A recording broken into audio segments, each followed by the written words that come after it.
My wife said, "Our therapist believes you're the issue." I nodded. I can accept that. Then I scheduled one final session for her and the therapist, and the truth I uncovered left them both speechless. I'm a 34-year-old man, and I recently learned that my wife, Serena, 32, and our marriage counselor had been playing me for a fool for 8 long months. 8 months. It all started last year when Serena suggested we go to couples therapy. We had been married for 6 years and together for 9. Things felt off. I had just been promoted and was working longer hours, and she seemed distant and withdrawn.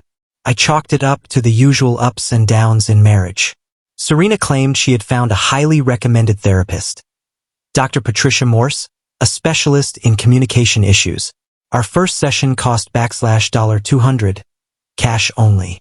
Not covered by insurance, but I thought, fine. This is an investment in my marriage. Dr. Morse seemed legit, mid-40s, professional, sharp blazer, PhD on the wall, and she asked all the right questions. I went in with an open mind. But by our third session, I started noticing a pattern. Dr. Morse said, "I notice you interrupt Serena frequently." I didn't think I did, but I tried to improve. Session 5. Your work prioritization shows emotional unavailability. Session 8. Your defensiveness is a concern. Session 12. Your failure to recognize Serena's emotional labor is a form of gaslighting. Every session seemed to hammer home one message. I was the problem.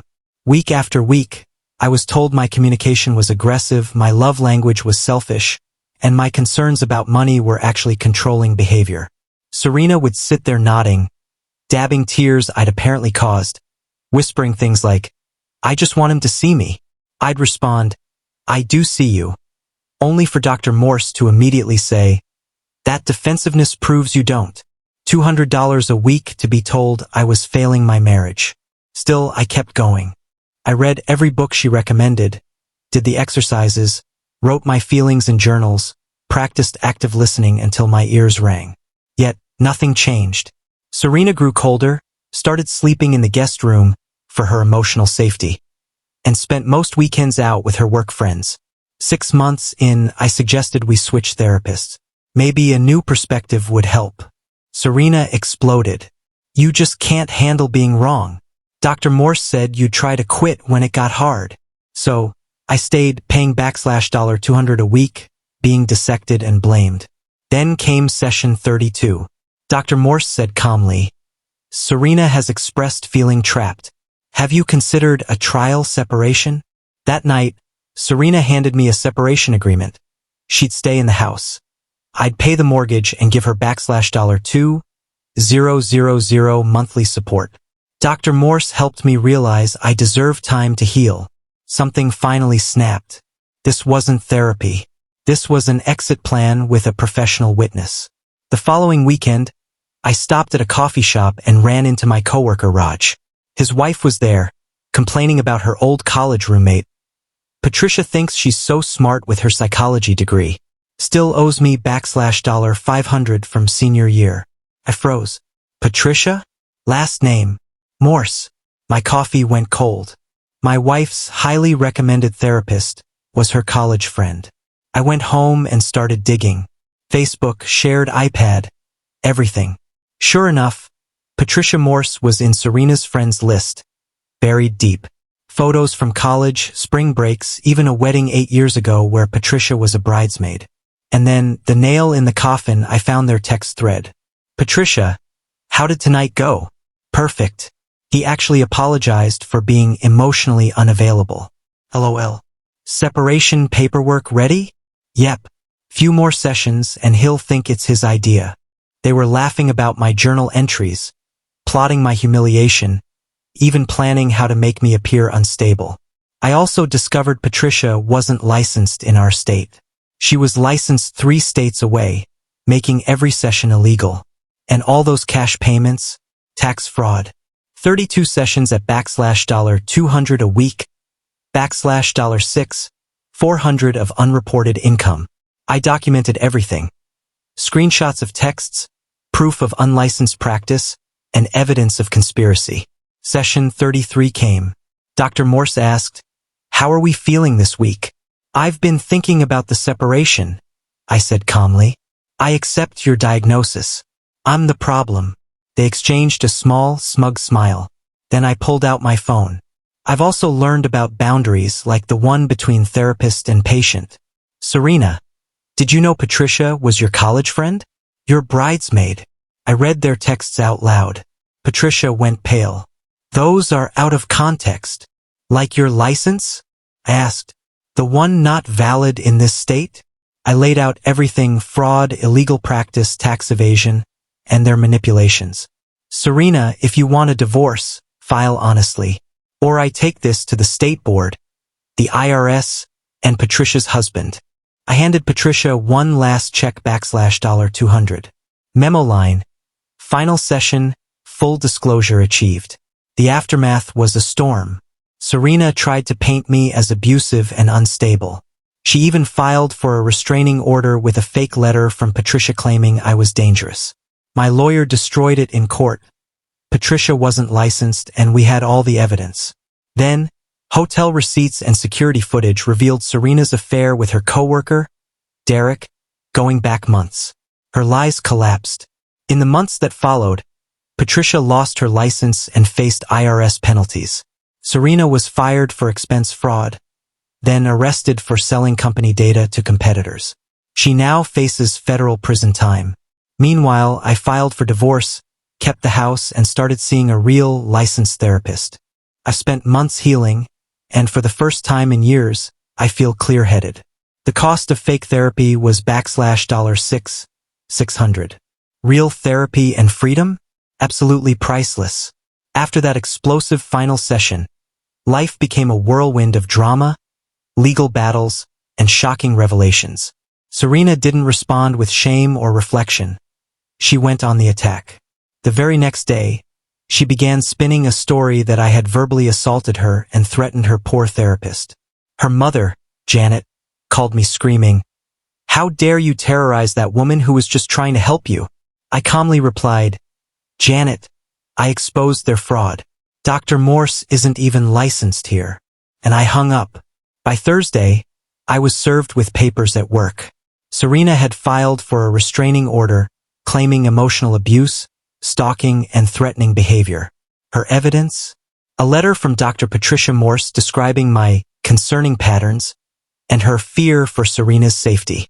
Cute. Except Patricia's letter falsely listed her as licensed in our state. My lawyer, Garrett, nearly fell out of his chair laughing. "She's gift-wrapping her own fraud," he said. We filed our response, attaching screenshots of their conspiracy texts, proof of Patricia's unlicensed practice, and photos from their college days together. But the real twist came from the hotel receipts. Credit card statements showed Serena had been checking into hotels 30 minutes from our home for months. Weekends she claimed were girls' nights. Garrett subpoenaed security footage. And there it was, Serena walking hand in hand with Derek from her office, the same man who had suddenly become her work best friend when therapy started pushing the separation narrative. The affair had been ongoing for 4 months. At the restraining order hearing, the judge examined Patricia's letter and asked, "Is Dr. Morse present?" "No." "Is she licensed to practice in this state?" Silence. Garrett stood, smiling. "Your Honor, we have proof she is not only unlicensed but also engaged in a conspiracy with Mrs. Henderson to create false documentation. We laid it all out. Texts, receipts, screenshots, and hotel footage." The judge denied the restraining order immediately and warned Serena about filing false claims. Outside the courtroom, Derek's wife, Melissa, was waiting. She had already hired a PI and seen the same footage. She approached Serena with a calm fury and said, "You're Serena?" Then came the slap, loud and sharp. "Stay away from my husband." Serena fled in tears. The fallout was relentless. I filed a complaint with the IRS and the state licensing board, providing detailed documentation of the $6,400 in unreported therapy income and evidence of illegal practice. Patricia's husband called me, begging, "Please, this could ruin her career." I simply replied, "What career? She's not licensed here." Soon after, he texted me again. "She told me everything. I'm divorcing her. Meanwhile, Serena's world crumbled. She tried to portray herself as a victim online, posting in narcissistic abuse support groups with Patricia's fraudulent diagnosis papers. Patricia's lawyer immediately sent a cease and desist, knowing those posts were criminal evidence. Patricia, facing mounting legal pressure, finally cracked and agreed to cooperate. She handed over recordings, hours of scheming with Serena. I listened in disbelief as my wife's voice said, "Make him think he's crazy. Once we separate, I'll clean the accounts. Derek's an idiot, but the sex is worth it." After Patricia turned over the recordings, the spiral hit its peak. The authorities now had undeniable proof that my wife and her fake therapist had spent months conspiring to manipulate, defraud, and mentally break me while setting up an exit strategy. But Serena's problems were only beginning. Melissa, Derek's wife, had already started digging deeper with her PI, and what she found took the situation from bad to catastrophic. It turned out that the hotel weekends and expense fraud were only the surface. Serena had been using her company credit card for personal luxuries, over $8,000 in hotels, dinners, and girls' night outings over 6 months. The company launched a full internal audit and quickly discovered something even worse. Serena had been quietly selling client data to a competitor for nearly 2 years. Names, proposals, internal pricing strategies. She made roughly $45,000 from corporate espionage. Within weeks, the FBI got involved. Wire fraud, identity theft, corporate espionage. She was facing federal charges. Her mother, Janet, called me sobbing, blaming me for everything. "You did this. You ruined her life." I said calmly, "Janet, your daughter chose to commit crimes. She tried to destroy me and ended up destroying herself." By the time the first court hearing rolled around, Serena was wearing an orange jumpsuit, appearing by video from federal custody. Patricia, meanwhile, pleaded guilty to practicing without a license and to tax evasion. She got probation for cooperating, but her professional life was in shambles. Her husband divorced her, posting on LinkedIn about maintaining integrity in life and work. Serena had no such luxury. Her criminal charges ensured she was looking at 5 to 10 years behind bars. The divorce process became almost laughably simple after that. Serena had no leverage. I kept the house, my 401k, my car, and everything I'd paid for. She was left with the personal items that weren't in federal evidence and her mountain of legal trouble. The judge finalized our divorce swiftly, acknowledging the extraordinary level of deception and abuse I had endured. Life after Serena has been lighter.